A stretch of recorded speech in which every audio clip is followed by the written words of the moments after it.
જબરદસ્ત ટોપિક છે રેફ્રિજરેટર.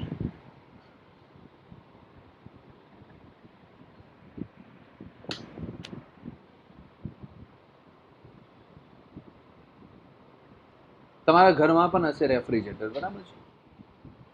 એ કામ શું કરે છે? યા તો હીટ પંપ કહી શકો. રેફ્રિજરેટર હીટ પંપ અલગ વસ્તુ પાછી, પણ બંને આ પ્રિન્સિપલ ઉપર કામ કરે.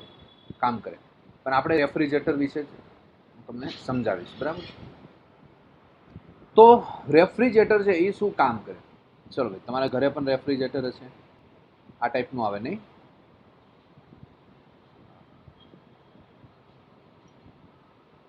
હવે રેફ્રિજરેટર શું કામ કરે છે? ચાલો, જોકે હવે તો લેટેસ્ટ આવી ગયા. કોઈની ઘરે જો જૂનું હોય તો પાછળ આવી જારી આવેલી હોય, ચેક કરજો. આ ટાઈપની કોઇલ સિસ્ટમ હોય. લેટેસ્ટ આવી ગયા એટલે તમને ખબર ન પડે, બટ જૂના હોય તો સમજી લો એમાં એપલ મૂક્યું છે. એપલ ફોન નથી મૂક્યો બચ્ચો રેફ્રિજરેટરમાં, એપલ, બરાબર છે? ખાવાનું સફરજન આવે ને, ઘણા તો એમ કે લે સર એપલ ફોન મૂકી દીધો આમાં તમે. ચલો, રેફ્રિજરેટર કામ શું કરે? તો એપલને ઠંડુ રાખવાનું કામ કરે. હા યાર, બરાબર છે? એપલને ઠંડુ રાખવાનું કામ કરે. એટલે આમાંથી ઉષ્મા શું કરે? લે. આનું તાપમાન લઈ લો T2, મતલબમાં ટી લો લઈ લો. આનું તાપમાન લઈ લો ટી હાઈ. બહારનું તાપમાન વધારે હોય છે, અંદરનું તાપમાન ઓછું હોય કે એટલે આમાંથી ઉષ્મા મેળવતું જાય, બરાબર છે? અને બહાર ફેંકે. સમજ પડી? શું કરે? બહાર ફેંકતું. ઊંચું જે તાપમાન હોય ને બહાર ફેંકે. એટલે શું થાય? એના માટે રેફ્રિજરેટરને કાર્ય કરવું પડે. એટલે કાર્ય કરવું પડે. તો એ કાર્ય કઈ રીતના કરશે? તો અહીંયા ડબલ્યુ કાર્ય કરવું પડે તો ઇલેક્ટ્રિસિટી, વિદ્યુત પ્રવાહ હોય. ઓકે, કાર્ય કરે તો બરાબર, એના માટે કાર્ય કરવું પડશે. તો આ રેફ્રિજરેટરમાં જે એપલ છે એને ઠંડુ રાખવા માટે નકરી ઉષ્મા એ શોષીને બહાર જ કાઢે. એટલે એ અંદરનો ભાગ છે એને શું રહેવા દે? ઠંડો રહેવા દે. અને બહાર તમે જુઓ તો શું થાય? ગરમી ફેંકે. શું ફેંકે? ગરમી. એના માટે શું કરવું પડે? કાર્ય. રેફ્રિજરેટર છે એ આ રીતના શું કરે? કામ કરે. એના રેફ્રિજરેટરને ચલાવવા માટે કઈ ખોરાક તો જોઈએ ને. આ પ્રોસેસ કરવા માટે ખોરાક ક્યાંથી લાવો? એટલે કે કાર્ય, ઉષ્મા, ઉર્જા, કાર્ય એ ક્યાંથી લાવો? ખોરાક ક્યાંથી લાવો? તો એ વિદ્યુત પ્રવાહ પૂરો પાડે. શું પૂરું પાડે બચ્ચો? વિદ્યુત પ્રવાહ.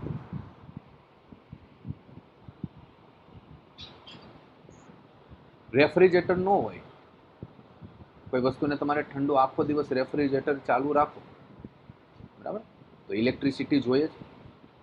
ઇલેક્ટ્રિસિટી ન આપો તો શું કાંઈ અંદર ઠંડુ રહેવાનું છે? પણ નહીં રહે. 1-2 કલાક ઠંડુ રહેશે. જોજો, ઇલેક્ટ્રિસિટી ન હોય તો શું થાય? અમુક કલાક લગી ઠંડુ રહે, પછી શું થઈ જાય? ગરમ જ થઈ જવાનું છે બધી વસ્તુ.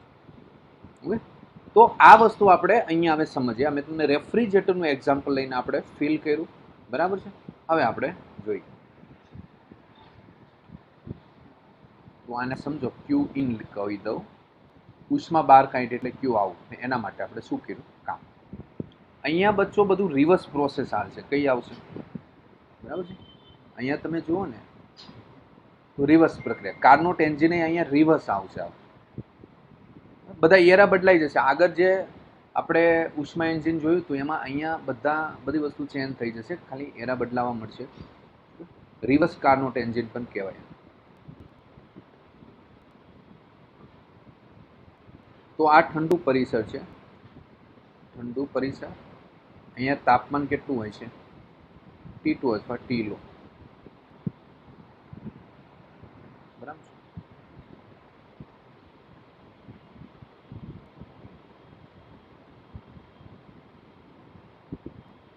સાયકલ હોય છે. અહીંથી કેટલી ઉષ્મા શોષે? ક્યુ ઇન, બરાબર છે? અહીંથી બહાર કેટલી કાઢે? ક્યુ આઉટ. પણ એના માટે બચ્ચો શું કરવું પડે? કામ કરવું પડે. કેટલું? ડબલ. સમજ પડી? જગ્યા ઘટી છે, વાંધો નહીં, ચલો એડજસ્ટ કરી દઈએ અહીંયા. તો આ શું થઈ ગયું? ગરમ પરિસર. તાપમાન કેટલું હોય છે? T high. અહીંયા આ ગરમ પરિસર, સમજ પડી? આ ઠંડુ પરિસર. કાર્ય કરવું પડે. ચાલો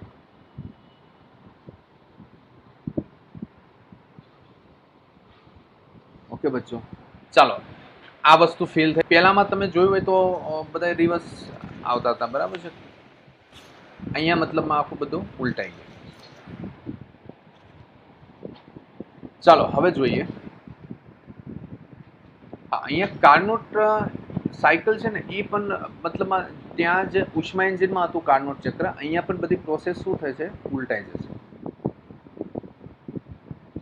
ફોર એક્ઝામ્પલ આપણે એક નાનું અમથું ડ્રો કરી દઈએ, બરાબર ને? કાર્નોટ એન્જિન પી ને વી.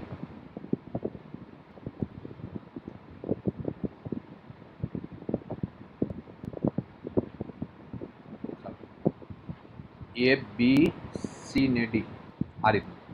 એ થી બી હતું ને તો અહીંયા આ રીતના એરો આવશે. બી થી સી હતું તો આ રીતનું. પછી સી થી ડી તો અહીંયા એરો શું આવશે? આ રીતના. રિવર્સ થઈ જશે આપણું કાર્નોટ ચક્ર. ઓકે ચલો, તો હવે અહીંયા જોઈએ. પહેલા તો રેફ્રિજરેટર કોને કહેવામાં આવે છે? તો ઉષ્મા એન્જિનના કાર્યકારી પદાર્થ પર ચક્રીય પ્રક્રિયા ઉલટાવવામાં આવે તે તંત્ર ને શું કહેવામાં આવે છે? રેફ્રિજરેટર કે હીટ પંપ કે શું કરે? કાર્ય કરે. હીટ પંપનો એક કોન્સેપ્ટ સેમ જ આવશે. એટલે ઉષ્મા એન્જિનની કાર્યકારી પદાર્થ પર ચક્રીય પ્રક્રિયા જો ઉલટાવી દીધી, આ ચક્રીય પ્રક્રિયા મેં રિવર્સ કરી દીધી, ઉલટાવી દીધી આખી, બરાબર? અહીંયા પણ ઉલટાવી દીધી. તો એ તંત્ર છે એ રેફ્રિજરેટર તરીકે શું કરે છે? કાર્ય કરે. ચાલો બરાબર છે. તો બાકીનું તો આપણે અહીંયા જોઈ લીધું. ડાયરેક્ટ સૂત્ર ઉપર આવીએ. કેટલી ઉષ્મા મુક્ત કરે છે એ બધી વસ્તુ, ક્યુ ઇન ક્યુ આઉટ, બરાબર? એટલી ઉષ્મા મુક્ત કરે.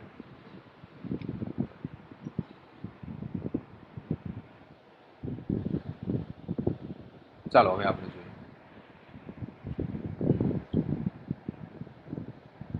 ચાલો રેફ્રિજરેટર કોને કહેવાય એ પણ તમને ખબર છે. આ એક નાનું અમથું મેં રેફ્રિજરેટર અહીંયા રેફ્રિજરેટર બતાવ્યું.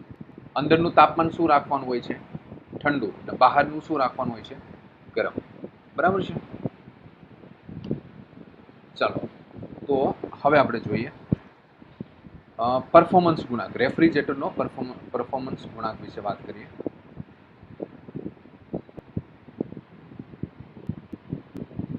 રેફ્રિજરેટરનો પરફોર્મન્સ 3 થી 4 વખત આમાં નીટમાં પ્રશ્ન પૂછાઈ ગયેલો છે. કેટલી વાર? રેફ્રિજરેટરમાંથી 3 થી 4. ચાલો પરફોર્મન્સ ગુણાંક કોને કહેવાય? તો કાર્યકારી પદાર્થના ઠંડા પરિસર પાસેથી શોષેલી ઉષ્મા. ક્યાંથી? ઠંડા પરિસરમાંથી શોષેલી ઉષ્મા અને તેના પર કરવામાં આવતા કાર્ય. ઠંડા પરિસરમાંથી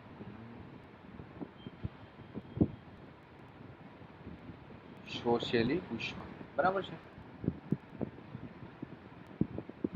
તેના પર કરવા તંત્ર પર થતું કાર્ય. ચાલો તો અહીંયા શું આવશે? શોષેલી ઉષ્મા એટલે કેટલી આવશે? બોલો કેટલી આવશે? કેટલી શોષે છે? આમાંથી એટલી ઉષ્મા શોષે ને. ઓકે, રેફ્રિજરેટર કામ શું કરે? અંદરની ઉષ્મા શોષે અને બહાર ફેંકી દે. તો કેટલી ઉષ્મા શોષે? કાર્ય કેટલું કરવું પડે? ડબલ્યુ. બરાબર છે? તો આને શું કહેવામાં આવશે? એનો પરફોર્મન્સ ગુણાંક કહેવામાં આવે છે. ક્લિયર?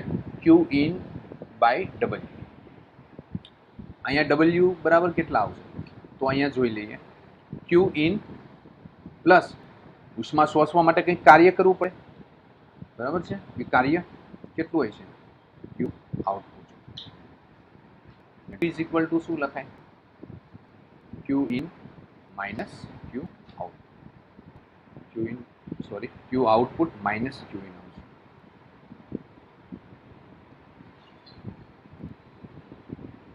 બરાબર ક્યુ આઉટપુટ માઇનસ. ચાલો અહીંયા લગીનું પહેલા જોઈ લ્યો. બરાબર છે રેફ્રિજરેટર. હજી પછી આપણે આનું સૂત્ર હજી તારવવાનું છે.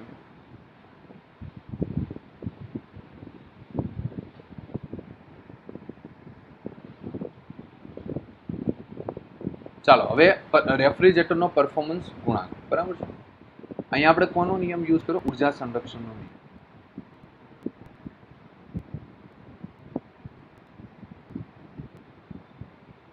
જોઈએ હજી હવે આ સૂત્ર પરફોર્મન્સ ગુણાંકનો આપણે સૂત્ર હજી મેળવીએ. હવે આમાં જ આનું ડબલ્યુ ને અહીંયા શું મૂકશું આપણે કિંમત મૂકી દઈશું. ચાલો મૂકીને આપણે ચેક કરીએ તો alpha Q in by W. Q in W by શું લખાય Q output minus Q in. ચાલો એક આપને શું મળ્યું. હવે મને કહો જ્યાં ક્યુ ઉષ્મા મેળવીએ છીએ એનું તાપમાન કેટલું છે ટીએલ ઠંડુ તાપમાન હોય કે ન હોય ટીએલ. બરાબર છે અને જ્યાં ઉષ્મા ફેંકીએ છીએ આ ભાગ કેવો હોય ગરમ હોય. તમે જુઓ રેફ્રિજરેટરની પાસે ઊભા રહેજો ક્યારેક અહીંયા જોજો ગરમ લાગશે. ઓકે હીટ ફેંકે નહીં ચેક કરી લેજો. બરાબર લેક્ચર પૂરો થાય તો એક આ વસ્તુ ફીલ કરી ખ્યાલ પડશે. ક્યુ આઉટપુટ હાઈ ટેમ્પરેચર ક્યુ ઇનપુટ અને લો ટેમ્પરેચર. ચાલો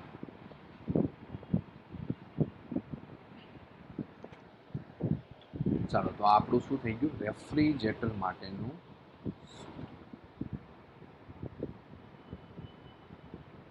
ક્લિયર.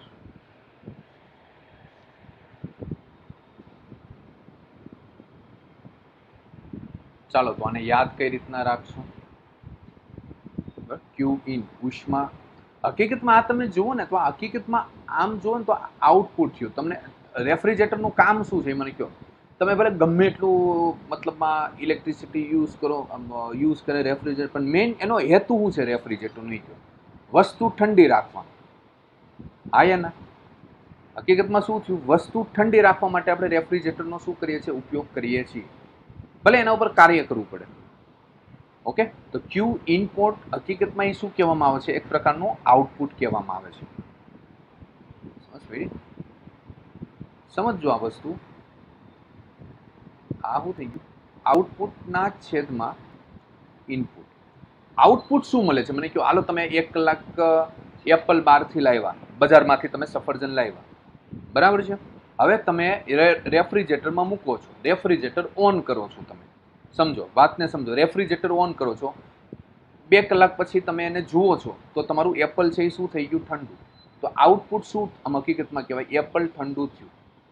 તો એના માટે તમે શું કર્યું એપલ ઠંડુ કરવા માટે શું કર્યું તમે કાર્ય કર્યું. કાર્ય એટલે કોને કર્યું ફ્રીજે રેફ્રિજરેટરે કાર્ય કર્યું.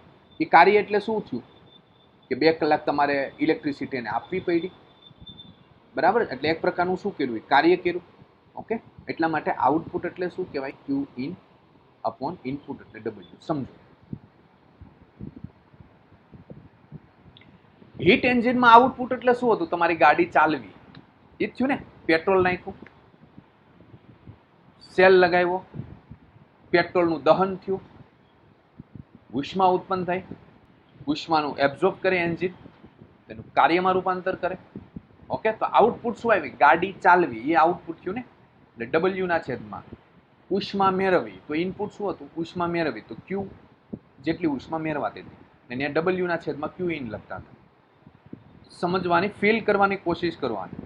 અને આમાં રેફ્રિજરેટરમાં બહારથી એપલ લાવ્યા ગરમ હતું રેફ્રિજરેટરમાં મૂક્યું 2 કલાક મૂક્યું ઠંડુ થઈ ગયું. એટલે મારે એપલ ઠંડુ ખાવું હતું એટલે 2 કલાક મૂક્યું તો એપલ ઠંડુ થઈ ગયું. એટલે આઉટપુટ શું મળ્યું એપલ ઠંડુ થયું. એટલે આઉટપુટ બરાબર ક્યુ ઇન. ઇનપુટ તો તમે કંઈક કામ કરવું પડ્યું ને 2 કલાક રેફ્રિજરેટરે કામ કર્યું ઇલેક્ટ્રિસિટી આપી કામ કર્યું એટલે છેદમાં શું આવ્યું ડબલ્યુ. તો બચ્ચો આ રીતના એને તમે યાદ રાખી શકો. ઓકે, એક્ઝામમાં ભૂલાઈ જાય તો. ક્લિયર? ચાલો, અહીંયા લગીનો ભાગ તમે જોઈ નાખો. ચાલો, હા, એક વસ્તુ હું તમને કહી દઉં, W બરાબર 0 પણ એ શક્ય નથી. એમ આદર્શ રેફ્રિજરેટર એક આપણે થોડુંક જોઈ લઈએ. આદર્શ રેફ્રિજરેટર કે જેમાં ઉષ્મા કાર્ય કર્યા વગર ઠંડામાંથી ગરમ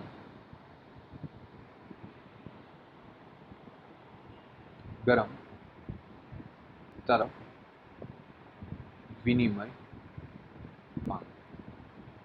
ગરમમાંથી કાર્ય કર્યા વગર વિનિમય પામે એટલે આલ્ફા ઇઝ ઇક્વલ ટુ શું થયું? ક્યુ ઇન. કાર્ય કર્યા વગર એટલે W બરાબર શું થયું? 0 થયું. W બરાબર 0. તો આ શું આવ્યું? ઇન્ફાઇનાઇટ આવ્યું, અનંત આવ્યું. બચ્ચો, આ વસ્તુ શક્ય નથી. ક્લિયર? ખાસ યાદ રાખો. એવું બન્યું ક્યારેય તમારી લાઈફમાં કે ભાઈ ગરમ એપલ લાવ્યા બહારથી, રેફ્રિજરેટરમાં મૂકી દીધું, રેફ્રિજરેટરને ચાલુ જ ન કર્યું, 2 કલાક પછી જબરદસ્ત ઠંડુ થઈને બહાર આવ્યું? હે, બને એવું ક્યારેય?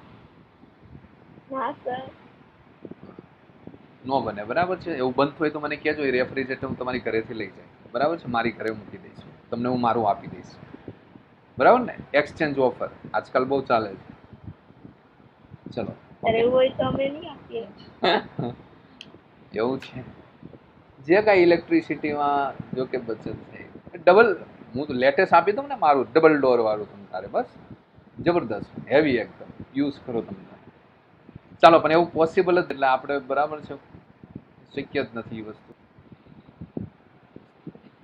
ચાલો, તો આ રેફ્રિજરેટર બરાબર. બે વચ્ચે ફરક પડી ગયો ને, ઉષ્મા એન્જિન ને રેફ્રિજરેટર. ઉષ્મા એન્જિનમાં શું યાદ રાખો? તમારી બાઇક યાદ રાખો. રેફ્રિજરેટરમાં તમારું અંદર જે રેફ્રિજરેટર હોય છે તે તમારે યાદ રાખો. હીટ પંપની વાત હોય તો હીટ પંપમાં કેવું હોય કે ધારો કે રાજસ્થાન બાજુ તમે ગયા હોય ક્યારેક ફરવા, તો ઠંડી બહુ હોય એ બાજુ. તો એ બાજુ શિયાળામાં તમે જુઓ ને તો ઠંડી વધારે હોય, તો તમને કદાચ ઘણાને ફીલ થયું હોય છે કે હીટર મૂકવામાં આવે. ઓકે, ઠંડા પ્રદેશમાં શું હોય, આપણે કેમ એસી મૂકવી, અત્યારે એમને હીટર મૂકવામાં આવે. એટલે કે બહાર ઠંડુ હોય પણ અંદર શું રાખવા માટે? ગરમ રાખવા માટે. સમજ પડી?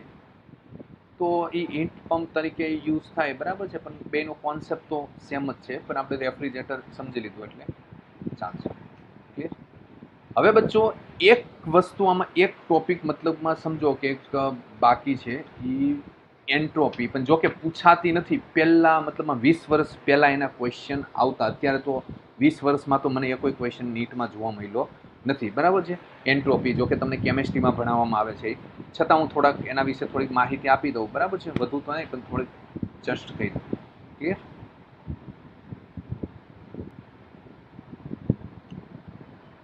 વધુ આમાં ટોપિક ઉપર હું ડિસ્કસ નહીં કરું. બરાબર છે, તમારો કેમેસ્ટ્રીનો ટોપિક છે, પરંતુ જો કે પૂછાતું નથી એટલું બધું, છતાંય બરાબર છે, આપણે જોઈ લઈએ, કદાચ ક્યારેક પૂછાઈ જાય તો. એન્ટ્રોપી એટલે મારા ખ્યાલથી તંત્રમાં થતી અવ્યવસ્થા, એને એન્ટ્રોપી કહેવામાં આવે. બરાબર છે. તો ડાયરેક્ટ હું સૂત્ર જ લખાઈ દઉં છું, કારણ કે આ ટોપિક ઉપર આપણે બહુ ડિસ્કસ નહીં કરીએ, કેમ કે 20 વર્ષમાં એ કોઈ ક્વેશ્ચન પૂછાયેલો છે નહીં. dq by dt. Yes,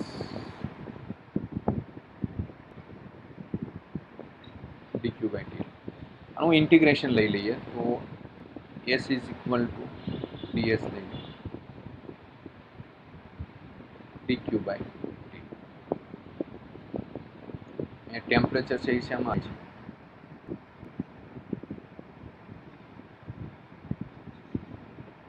kelvin. બરાબર છે. અને સમોષ્મી પ્રક્રિયા હોય, એન્ટ્રોપી શું આવે? 0, કારણ કે ડેલ્ટા ક્યુ બરાબર શું થઈ જાય? 0. એટલે બરાબર છે.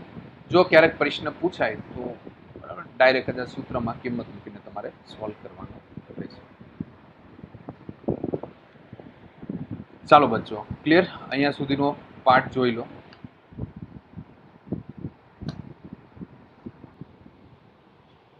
ચાલો અહીંયા તમારું આખું theoretical part Carnot engine refrigerator એ તમારું શું થાય છે આખું કમ્પ્લીટ થાય છે ઉષ્મા એન્જિન નહીં. બરાબર, આજે મેં તમને બે વસ્તુ સમજાવી. કઈ વસ્તુ? તમારી બાઇકનું એન્જિન સમજાવ્યું અને તમારા ઘરમાં રહેલું રેફ્રિજરેટર સમજાવ્યું. બચ્ચો મોસ્ટ આઈએમપી પૂછાવાની શક્યતા પૂરેપૂરી. આ ટોપિકમાં હું એવું કહું કે નો પૂછાય તો તમારા નસીબ. બરાબર છે, જો નો પૂછાણું તો એ તમારા નસીબ, બાકી તો પૂછાવાના પૂરેપૂરા ચાન્સ છે. ચાલો અહીંયા લગીનું જોઈ નાખો.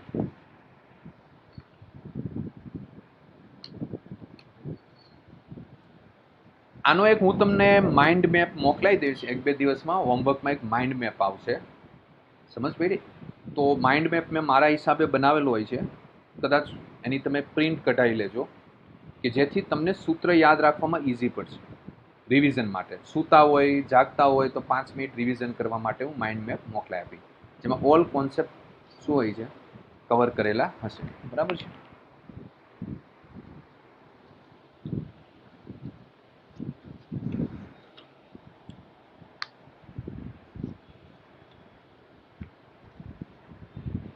ચાલો બરાબર છે, તો 1 બાય 1 આપણે ક્વેશ્ચન સોલ્વ કરીએ આના. ઓકે,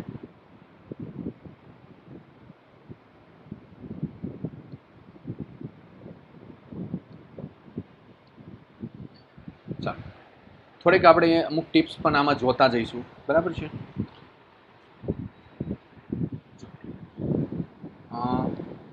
એક કાર્નોટ એન્જિન છે 100 કેલ્વિન અને 500 કેલ્વિન તાપમાન વચ્ચે કાર્ય કરે છે. કેટલા ભાઈ?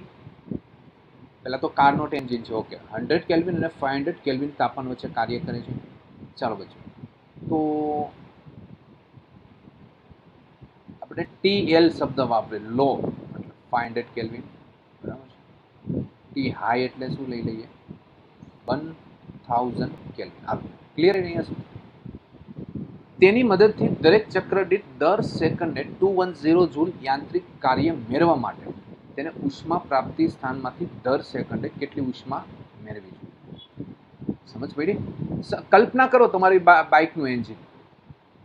બરાબર છે. તેની મદદથી દરેક ચક્ર દીઠ દર સેકન્ડે કેટલી યાંત્રિક કાર્ય મેળવવું છે? 210 જૂલ. ઓકે, તો તેને ઉષ્મા પ્રાપ્તિ સ્થાનમાંથી દર સેકન્ડે કેટલી ઉષ્મા મેળવવી પડે, ઉષ્મા કેટલી મેળવવી પડશે એના વિશે આપણે જોવાનું છે. એટલે ક્યુ ઇન કેટલી મેળવવી પડશે. ચાલો વાત અહીંયા સુધીની વાત તમને કમ્પ્લીટ થઈ. સૂત્ર કયું વાપરું છું? કાર્નોટ એન્જિન માટેનું, કાર્નોટ ચક્ર માટેનું અથવા એન્જિન. બરાબર છે. એક સૂત્ર તમને આપેલું છે, કયું વાપરું છું? W/Q in. ઓકે, સમજ? અહીંયા મતલબમાં ઉષ્મા મેળવીને કાર્ય થાય છે. પેલાને ઉષ્મા મેળવવા માટે કાર્ય કરવું પડે છે. W બરાબર કે ઓકે ઓકે, ઈટાનું બીજું એક સૂત્ર 1 - કિલો. અહીંયા ઘણા વિદ્યાર્થીઓ એક ભૂલ કરી બેસે છે અત્યારે ને ઉતાવળમાં. તો અહીંયા એક ટિપ્સ આપું. ઘણા વિદ્યાર્થી ઉતાવળમાં કન્ફ્યુઝ છે કે TL પહેલા લખું કે TH પહેલા લખું, એટલે લો ટેમ્પરેચર પહેલા આવે કે હાઈ આવે. ઓકે બચ્ચો, એક ટિપ્સ એ આપું કે હંમેશા એફિશિયન્સી છે ને યાદ રાખવાની ટિપ્સ આપું છું ખાસ. હંમેશા એફિશિયન્સી છે એ 1 કરતાં ઓછી હોય. આ તમને ખબર છે તો યાદ રહેશે. 1 કરતાં ઓછી હોય, 100% એન્જિન મેળવવું શક્ય છે નહીં. ઓકે, 1 કરતાં ઓછી હોય તો સમજી લો બચ્ચો, અહીંયા 1 કરતાં ઓછી ક્યારે આવે? TL નાનું હોય તો જ આવે ને. અહીંયા તાપમાન છે એ કેવું હોય? નીચે કરતાં ઓછું હોય, એટલે અહીંયા લો ટેમ્પરેચર હોય તો જ 1 કરતાં ઓછી થાય ને. આ તમારે યાદ રાખવાનું છે, ભૂલી જાઓ તો. બરાબર, આ એક તમને મેં ટિપ્સ આપી દીધી છે. માઇનસમાં ક્યારેય નહીં આવે. ક્લિયર બચ્ચો? ઓકે, ક્યારે ભૂલી જાઓ ત્યારે. બરાબર છે. ચાલો તો હવે આમાં કિંમત મૂકી દઈએ. W ની કિંમત મૂકો 210. Q ઇન તો શોધવાનું છે. બરાબર, 1 TL બરાબર 500. જોયું અહીંયા 1000. ક્લિયર? આને કેન્સલ કરો એટલે 1/2 આવે. 1 - 1/2 શું આન્સર આવે? 1/2. Q in તો આ ક્યાં જશે? 210 into 2 તો આન્સર કેટલો આવશે? 420 જૂલ આવે. યસ બચ્ચો, જૂલને શેમાં કન્વર્ટ કરી નાખો? કેલ્વિનમાં કન્વર્ટ કરો. બરાબર છે? તો હવે તમને સારી રીતના આવડે છે કારણ કે જવાબ કેલ્વિનમાં આપ્યો છે એટલા માટે. બાકી આપણે કોઈ કરવાની જરૂર નથી.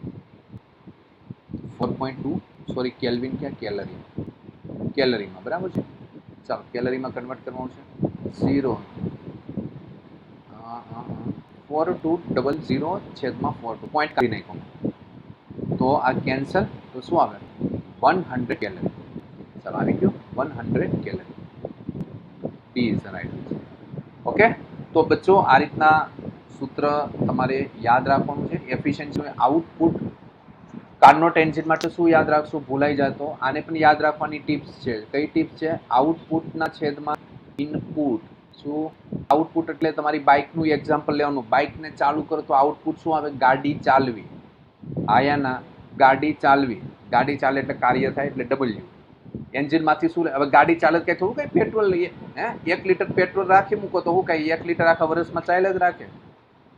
હે ગમે ત્યાં ફરો, મોજ કરો, જાઓ, ગમે ત્યાં જાઓ કરો, 1 લીટરમાં આખી વર્ષ લગી કન્ટિન્યુ ચાલ્યા રાખે. એવું થોડું ને? ઓકે, તો એના માટે ડબલ્યુ એટલે કાર્ય થાય, પણ એના માટે ઉષ્મા જોઈ તો પેટ્રોલ નાખો તો એ પેટ્રોલનું દહન થાય એટલે ઉષ્મા મળે. તો એ રીતના તમે યાદ રાખી શકો. ઓકે, ચાલો યાદ રાખવાની મેં તમને ટિપ્સ આપી છે, ભૂલાય નહીં એટલા માટે. આવો જે ક્વેશ્ચન છે ધમાકેદાર છે. સેકન્ડ નંબરનો ક્વેશ્ચન છે કાર્નોટ એન્જિનની ઠારણ વ્યવસ્થાનું તાપમાન. ઠારણ વ્યવસ્થા કેટલું આવે? TL બરાબર 27 ડિગ્રી સેલ્સિયસ. TL મતલબમાં લખીએ એટલે 27 પ્લસ 273 એટલે 300 કેલ્વિન કહેવાય. ઠારણ વ્યવસ્થાનું તાપમાન 27 ડિગ્રી સેલ્સિયસ હોય ત્યારે કાર્યક્ષમતા 25% હોય તો ઉષ્મા પ્રાપ્તિ સ્થાનનું તાપમાન. તમે એમ પૂછો સર મારી ગાડીમાં ઠારણ વ્યવસ્થા ક્યાં હોય? તો તમારું જે સાયલેન્સર હોય ને, સાયલેન્સરને ડટ્ટો મારી દેવાનો એટલે ખબર પડે તમને. બરાબર છે? ચાલો ઉષ્મા પ્રાપ્તિ સ્થાન.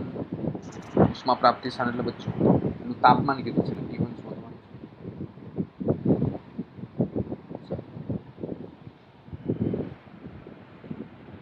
કઈ રીતના આપણે ફાઇન. આ જો કે ડિગ્રી સેલ્સિયસમાં આપ્યું છે પણ આપણે આ કેલ્વિનમાં લેવાનું છે. તો સૂત્ર શું આવે? ઇટા ઇઝ ઇક્વલ ટુ 1 માઇનસ. હવે સર મને સૂત્ર ભૂલાઈ ગયું. અહીંયા શું કરવું? ઉપર લો લખું કે આઈ લખું? બચ્ચો TL બાય હંમેશા શું આવે?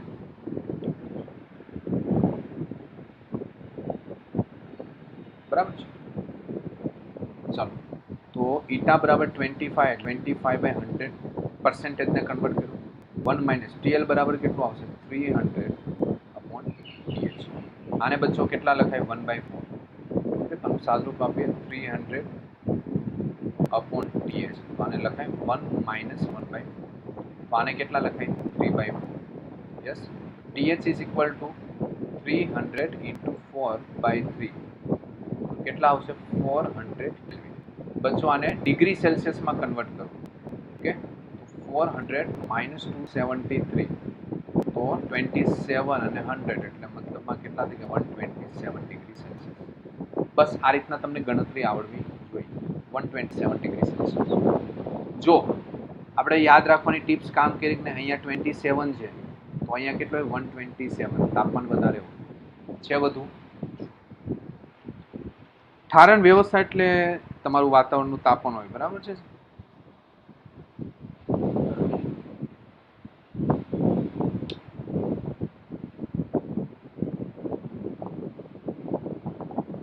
ચાલો ન્યુ ક્વેશ્ચન જોઈ લો એકવાર.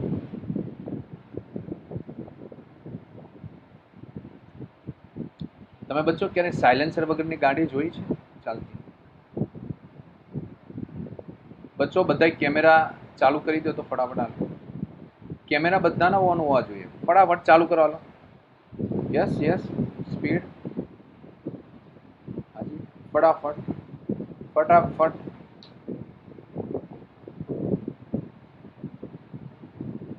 તમે કેમેરા ચાલુ નહીં રાખો તો મારે અહીંયા બોક્સ પહેરીને બેસવું પડશે, ખાલી આંખું જ દેખાય. હે, બોક્સ પહેરી લો, એક ખાલી આંખું દેખાય બસ. ઓકે, ઘણા વિદ્યાર્થી ખુશ થતા હોય છે. હા સર, પહેરી લીધું. ચલો 137 નંબરનું ક્વેશ્ચન છે. કઈ રીતના આને સોલ્વ કરશું? તો એક ઉષ્મા એન્જિનની ઉષ્મા એન્જિનની વાત કરીશું. ઉષ્મા પ્રાપ્તિ સ્થાનમાંથી 50 કિલોજૂલ ઉષ્મા પ્રાપ્ત કરવું હોય. કેટલી બચ્ચો? 50 જૂલ. તો અહીં ક્યુ ઇન લખી નાખો. ઓકે, તેની કાર્યક્ષમતા ઈટા ઇઝ ઇક્વલ ટુ 40% હોય. તો પરિસરને તે કેટલી ઉષ્મા, પરિસરને કેટલી ઉષ્મા? સૂત્ર યાદ નથી રહેતા, બધાનો પ્રશ્ન આવે સર. એના માટે સર કંઈક વ્યવસ્થા કરો ને, સૂત્ર યાદ નથી રહેતું. ચલો બચ્ચો, તો આ તો યાદ રહે ને બચ્ચો, કાર્યના છેદમાં કેટલી ઉષ્મા તમે પ્રાપ્ત કરો. ઓકે, તો ડબલ્યુ નેટ બરાબર આપણે શું લીધું હતું? ઓબ્વિયસલી તમારે એન્જિનનું તાપમાન વધુ હોય ને એટલે ક્યુ ઇન માઇનસ આઉટપુટ ઓછું, ક્યુ આઉટ. આજના યાદ રાખી, બસ યાદ રાખી, 1 માઇનસ ક્યુ આઉટપુટ અપોન.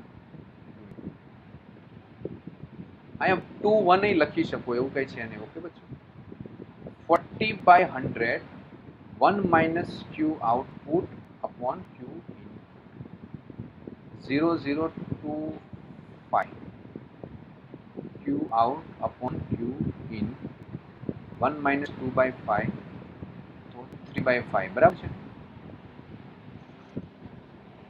ઉષ્મા પ્રાપ્તિ સ્થાન Q in છે. ઓકે, Q આઉટપુટ કેટલું આવશે? 3/5 into Q in. તો 3/5 કેટલું આવશે? 50 કિલો જૂલ છે બરાબર. 130 કિલો.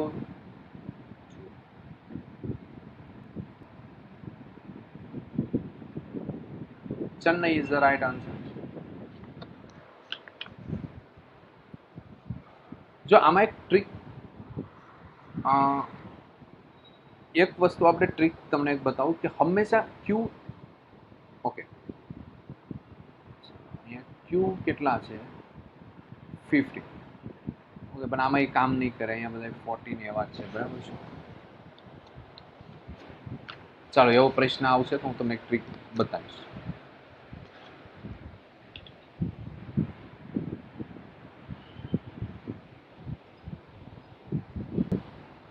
$138 નંબરનો ક્વેશ્ચન છે. જબરદસ્ત ક્વેશ્ચન છે. બસ નીટમાં આવા જ પ્રશ્ન પૂછાતા હોય છે. એક ઉષ્મા એન્જિનની કાર્યક્ષમતા 30%.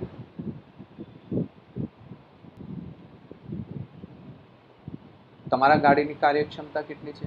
બાઇક ચેક કરી ક્યારે? ચલો 0.3. તે પરિસરને 30 કિલો જૂલ જેટલી ઉષ્મા આપતું હોય તો ઉષ્મા પ્રાપ્તિ સ્થાનમાંથી ખાલી જગ્યા કિલો જૂલ ઉષ્મા મેળવો. એક ઉષ્મા એન્જિનની કાર્યક્ષમતા 30% છે. તે પરિસરને 30 કિલો જૂલ જેટલી ઉષ્મા આપતું હોય. ઓકે, તો ઉષ્મા પ્રાપ્તિ સ્થાનમાંથી મતલબમાં કેટલી ઉષ્મા મેળવે? ઉષ્મા પ્રાપ્તિ સ્થાન ક્યુ આઉટ બરાબર.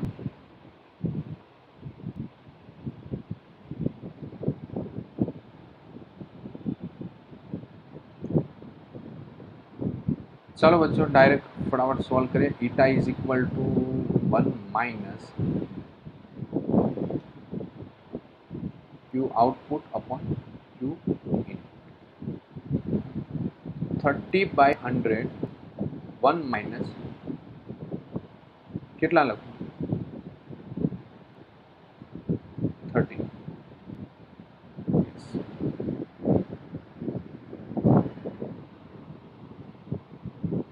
અહીંયા આ તો શોધવાનું છે. જો ટ્રીક અહીંયા કામ કરશે, 30 કરતા આ જે નીચેનો ભાગ છે ને મોટું જ આવશે. કાં તો જવાબ બી આવશે કાં જવાબ ડી આવશે. આ બે તો આવશે જ નહીં. જે હું તમને ટ્રીકની વાત કરતો હતો. ઓકે, શું કહે છે કે અહીંયા 30 છે ને બચ્ચો, તો ઓબ્વિયસલી આ આન્સર કેટલો આવે, કે નેગેટિવમાં તો આવવાનું નથી. સમજ પડી? ઓકે, એક કરતાં ઓછું લેસ દેન 1 છે, એફિશિયન્સી તો લેસ દેન 1 હોય. તો અહીંયા યાદ રાખજો, આ 9 અને 29 તો ઓપ્શન આવવાના જ નથી.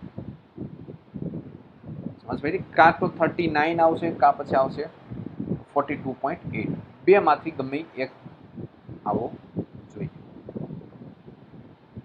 ચલો તો ચેક કરી લઈએ હવે બેમાંથી એક કયું આવે. એટલે આ ટાઈપમાં નીટ વાળા પ્રશ્ન પૂછી રહ્યા હોય ક્યારેક ક્યારેક,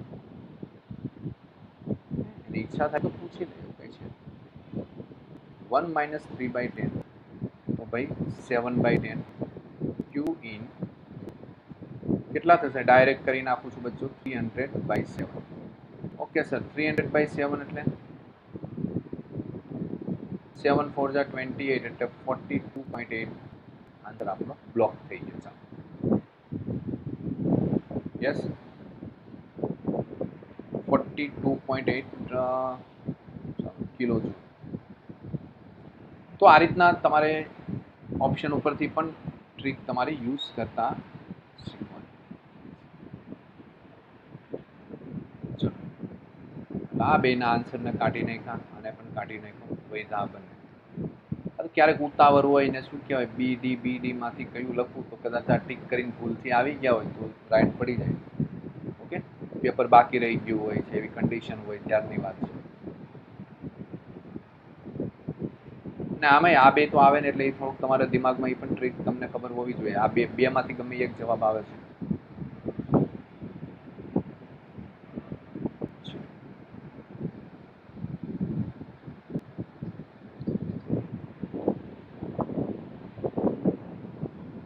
હાજી, તો 139 નંબરનો પ્રશ્ન છે. જો ઉષ્મા એન્જિન છે,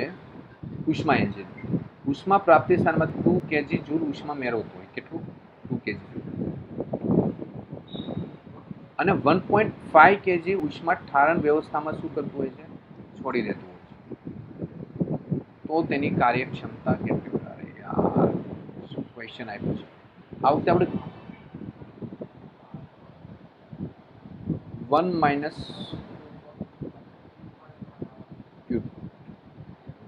Q2/Q2. 1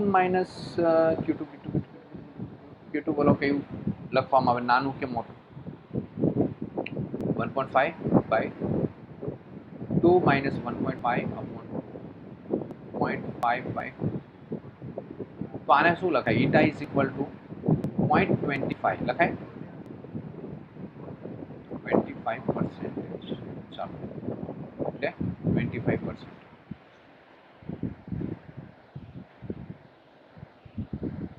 1 - Q2 એટલે Q આઉટપુટ અપોન ઇનપુટ.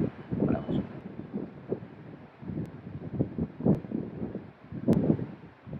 છે, વાત ક્લિયરિટી.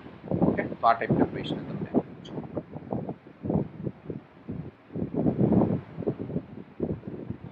ચાલો 140 નંબરનો ક્વેશ્ચન છે. એક દ્વિપરિમાણિક આદર્શ વાયુનો કાર્નોટ એન્જિનમાં કાર્યકારી પદાર્થ તરીકે ઉપયોગ કરવામાં આવે છે. ઓકે, એટલે કે દ્વિપરિમાણિક આદર્શ વાયુ તો એને કાર્નોટ એન્જિનમાં આપણે કાર્યકારી પદાર્થ તરીકે ઉપયોગ કરી લીધો. તો ચક્રીય પ્રક્રિયામાં વાયુના સમોષ્મી પ્રસરણ દરમિયાન વાયુનું કદ V થી વધીને 32 V જેટલું હોય. તો કાર્નોટ એન્જિનની કાર્યક્ષમતા શોધો. વાત એવી આવી, કાર્નોટ એન્જિનની કાર્યક્ષમતા બચ્ચો 1 - શું લખી નાખું? ચાલો આમાં T2/T1. T2 નો મતલબ શું થાય બચ્ચો? લો ટેમ્પરેચર, હાઈ ટેમ્પરેચર. સર, લો ટેમ્પરેચર. T1 નો મતલબ હાઈ ટેમ્પરેચર. યસ, તો એટલું તો તમારું લોજિક દોડે કે આ T2/T1 આપ્યા છે, સમોષ્મી પ્રસરણ છે, કદ V થી લઈને 32 V થાય છે, તો આમાં કરવું શું? સમજી? ઘણા વિદ્યાર્થીઓ વિચારે કે સર શું આમાં શું કરવું જોઈએ? બચ્ચો, કરવાની કોઈ વાત નથી. સમોષ્મી પ્રક્રિયા છે, થોડું દિમાગ દબાવો. સમોષ્મી પ્રક્રિયા હોવાથી શું લખી નાખે? P1 V1 gamma is equal to, અચ્છા ચાલો, યસ, અથવા આપણી પાસે બીજું સૂત્ર છે, કયું? TV is equal to gamma -1 is equal to, અચ્છા હા યાર, મૂકી દો ડાયરેક્ટ. યસ, તો આને કઈ રીતના લખાય? T1 V1 gamma minus 1 is equal to T2 V2 gamma minus यार gamma minus 1 ચાલો અહીંયા લગીની વાત રહી. હવે એક કામ કરો, મારે T2 by T1 ને કરતા બનાવી દો. T2 by T1 ને કરતા બનાવી દો. V1 by V2 શું લખાય? gamma minus 1. V1 એટલે કદ કેટલું આવશે? V. V2 એટલે 32. ગેમા એટલે અહીંયા એક આવ્યું દ્વિપરિમાણિક વાયુ છે એટલે ગેમા બરાબર કેટલું આવશે? હવે હું ફાઇન્ડ નથી કરતો, તમને ખ્યાલ છે બરાબર. દ્વિપરિમાણિક વાયુ તો મુક્તતાના અંશ કેટલા હોય? 5 હોય. તો ગેમાની વેલ્યુ કેટલી આવશે બચ્ચો? 7/5 બરાબર છે, માઇનસ 1/32 5/5. તો પેલા 1/5 એટલે કેટલા આવે બચ્ચો?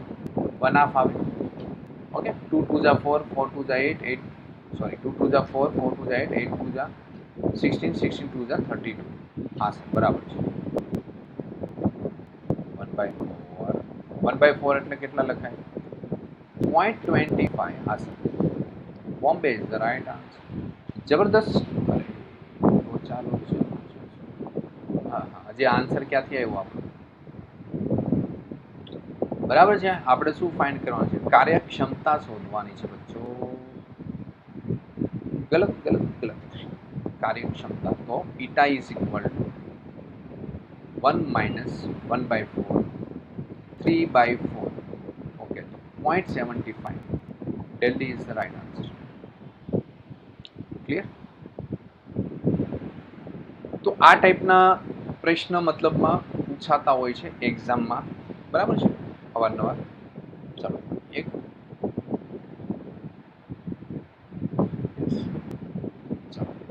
જબરદસ્ત ક્વેશ્ચન છે આ ટાઈપનો ક્વેશ્ચન આઈએમપી કો પૂછી શકાય એક્ઝામ.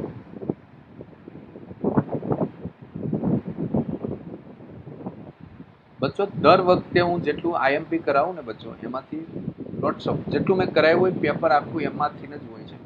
આરામથી જે વિદ્યાર્થીઓ વ્યવસ્થિત જો પ્રિપેરેશન કરે, જેટલી પ્રેક્ટિસ કરે, ઓકે, તો આરામથી 150 પ્લસ સ્કોર કરી નાખે ફિઝિક્સ. ઓકે, બટ એટલી વસ્તુ તમને તૈયાર હોવી જોઈએ, બરાબર છે. તો T1 T2 તાપમાન વચ્ચે કાર્ય કરતા એક કાર્નોટ એન્જિનની ક્ષમતા ઈટા છે. Okay sir, 1 minus T2 by T1 લખી. જનરલી T2 એટલે લો ટેમ્પરેચર હોય ને T1 એટલે શું સમજવાનું થાય? ઓકે, ચોકલેટ નો કરી હોય. હવે જો તે ખાલી જગ્યા ને ખાલી જગ્યા તાપમાનો વચ્ચે કાર્ય કરે તો પણ તેની કાર્યક્ષમતા ઈટા જ રહે. જબરદસ્ત ક્વેશ્ચન છે. ખાલી જગ્યા અને ખાલી જગ્યા તાપમાન વચ્ચે કાર્ય કરે eta is equal to 1 minus T2 dash by T1 dash. Eta dash લઈ લો અને એવું કીધું છે તો પણ તેની કાર્યક્ષમતા કેટલી હોય? ઈટા જ હોય. Eta dash is equal to શું આવી? ઈટા. મારે બેડી ઓકે, અહીંયા લખ્યું છે. તો હવે તાપમાન શોધવાના છે. હવે કઈ રીતના ને વસ્તુ કરવી એ હવે જોઈએ આપણે. તો પહેલા તો કિંમત મૂકી દઈએ. 1 minus T2 by T1 is equal to 1 minus T2 dash upon T1 dash. 1 1 minus minus cancel. अरे यार T2 dash. चलो तो T2 dash upon T1 dash is equal to 2 upon T1. આવું કંઈક પરિણામ આવ્યું. હવે બચ્ચો આને આપણે ઓપ્શન ઉપરથી આન્સર લાવવાની કોશિશ કરશું, બરાબર. જબરદસ્ત આ પ્રકારના પ્રશ્ન આવે તો ઓપ્શન ઉપરથી જ ફાઇટ મારવાની, ઝડપથી સોલ્વ થાય. હવે પહેલો ઓપ્શન ચેક કરો. અહીંયા પહેલો ઓપ્શન ચેક કરો કે T2 બરાબર કેટલા મૂકું? T2 dash બરાબર T2 plus 10 અને T1 plus 10. ઓકે, તો T2 by T1 આવે બચ્ચો? બોલો, નહીં આવે. તો આ ઓપ્શન સોરી આઈ ખોટું એટલે આ ઓપ્શન ખોટું. બીજો ઓપ્શન ચેક કરીએ. T2 minus 10 T1 minus 10. તો T2 by T1 નાજી સર, આ પણ ખોટું. ઓકે ચાલો, હાજી યસ. તો હવે થર્ડ ઓપ્શન ચેક કરો. T2 ડેશ બરાબર 2T2, T1 ડેશ બરાબર 2T1. T2 by T1 આવવા જોઈએ. હાજી સર, T2 by T1 આવે છે. Yes sir, C is the right answer. Tick કરી દો ફટાફટ. યસ, આ તો આ રીતના ઓપ્શન ઉપરથી તમારે ચેક કરવાનું હોય છે, ઓપ્શન. યસ બચ્ચો, ક્લિયરિટી. ચલો નેક્સ્ટ ક્વેશ્ચન જોઈએ. જબરદસ્ત ક્વેશ્ચન છે, આ ટાઈપના ક્વેશ્ચન એક્ઝામમાં પૂછી શકે.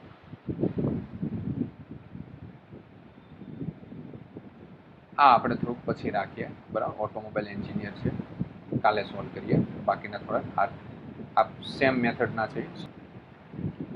અહીંયા કાર્નોટ એન્જિનનું કામ પૈતું. હવે વાત આવી છે રેફ્રિજરેટર.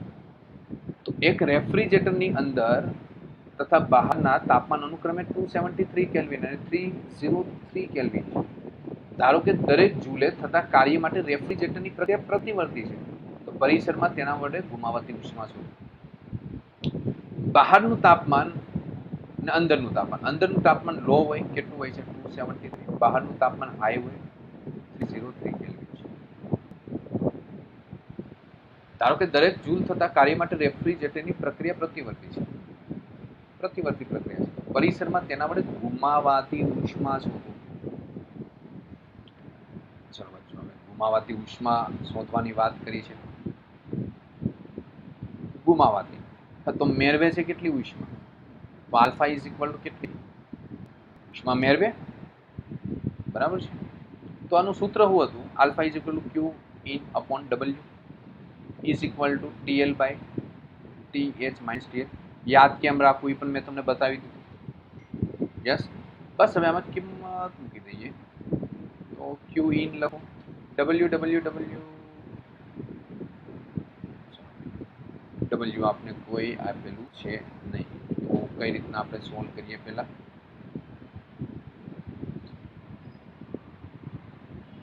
ઓકે, દરેક જૂલ એવો શબ્દ વાપર્યો છે.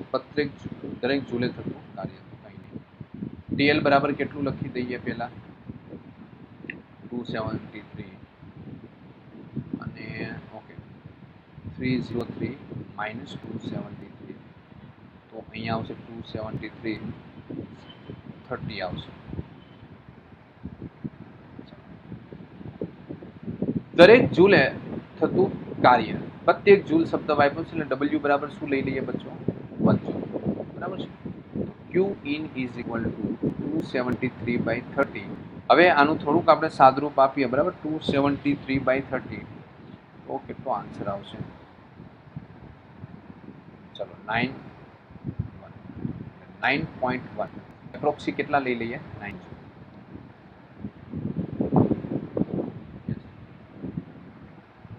ચાલો બચ્ચો, ગુમાવાતી અહીંયા ડબલ્યુ બરાબર શું લીધું બચ્ચો? 1 જૂલ. પ્રત્યેક જૂલે શું લીધું? 1 જૂલ. બાકી કિંમત તો આપી નથી, અહીંયા આપી છે. આમાંથી આપણે કિંમત ફાઇન્ડ કરવાની છે બચ્ચો. વોચ રાખવી પડે આમાં. એક પોઈન્ટ ઉપર, શબ્દ ઉપર આપણે ધ્યાન રાખવું પડે. યસ, તો ગુમાવાતી ઉષ્મા કેટલી આવશે? શું લખવું? W plus Q in. W બરાબર 1, ક્યુ ઇન 9, 10 જૂલ. આન્સર શું આવે? એ ઇઝ રાઈટ આન્સર. યસ. ચલો, અહીંયા સુધીનું આ રીતના તમને ક્વેશ્ચન સોલ્વ કરતા આવડવા જોઈએ. જોઈ લો એકવાર આ ક્વેશ્ચન, બરાબર છે. બાકીના હમણાં નેક્સ્ટ પછી કરીએ આપણે.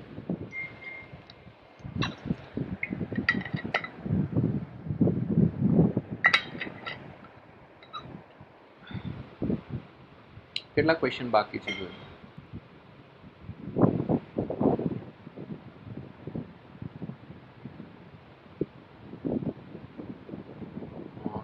આ એક ક્વેશ્ચન છે ને, તમે હોમવર્કમાં કરતા આવજો જશે તમારાથી. 44 છે, હોમવર્કમાં કરી નાખજો.